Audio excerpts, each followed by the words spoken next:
OM's fourth ship, the Logos Hope, is currently in Malta, and one of the ladies who's on the committee, if I remember correctly, her name is Julie, was in Malta when the first Logos visited Malta 30 years ago.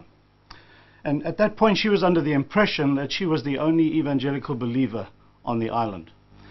And she bumped into one of the girls from the ship, a Chinese girl, not sure what country she was from, and she expressed this joy of meeting all these evangelicals and how she felt she was the only one. And this girl said to her, "You're not.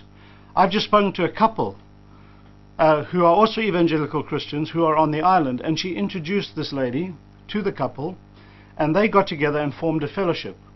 And that threesome has planted 3 different churches between then and now, and other churches have also been born. And it's just exciting to see the long-term fruit of just a chance encounter that God puts together.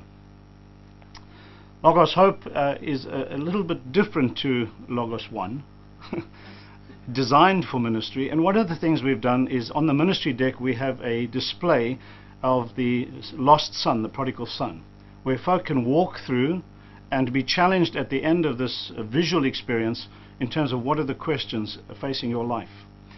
Jennifer, who is the PA to the director, heard that this had finally been completed in the Caribbean, and being from the Caribbean she is very interested to go and see what this is all about. And she went down, walked through, and sensed this guy walking along with her, just looking at the pictures, and the audio wasn't in place at that time, so she wasn't sure if he really understood what it was all about. And at the end of the journey through life, she asked him, she said, "Well, what are the kind of questions you're facing in your life?" And this young guy said, "Well, to be honest, right now I've got my mobile in my pocket and I'm expecting it to ring and to hear that my mom has passed away in the hospital. And the real question I am asking myself is, do I commit suicide or don't I?"